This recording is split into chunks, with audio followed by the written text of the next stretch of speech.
বেগ এবং দ্রুতির মাঝে পার্থক্য। সময়ের সাথে বস্তুর সরণের পরিবর্তনের হারকে বেগ বলে। সরণ হলো সোজা দূরত্ব, কিন্তু দ্রুতি হলো সময়ের সাথে বস্তুর অবস্থানের পরিবর্তনের হার। দূরত্বের পরিবর্তনের হার হচ্ছে দ্রুতি, সেটা সোজা দূরত্ব না। একটা হলো ভেলোসিটি, একটা হলো স্পিড। বেগ হলো একটা ভেক্টর রাশি যার মান এবং দিক উভয়ই আছে, দুইটাই আছে। কিন্তু দ্রুতি হলো একটা স্কেলার রাশি। এই দ্রুতির মান অথবা দিকের যে কোনো একটা থাকে আর একটা থাকে না। নির্দিষ্টভাবে নির্ণয় করার জন্য বেগটাই এগিয়ে থাকে। অ্যাট লাস্ট একটা জটিল পার্থক্য বলি, নির্দিষ্ট দিকের যে দ্রুতিটা সেটাই হলো বেগ। বেগও এক ধরনের দ্রুতি, কিন্তু দ্রুতি কিন্তু বেগ না।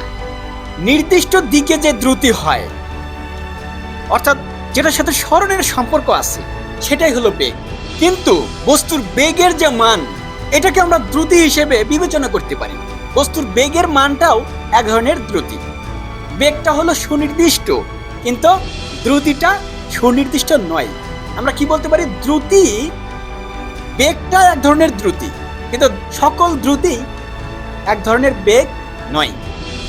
সকল দ্রুতি বেগ নয়।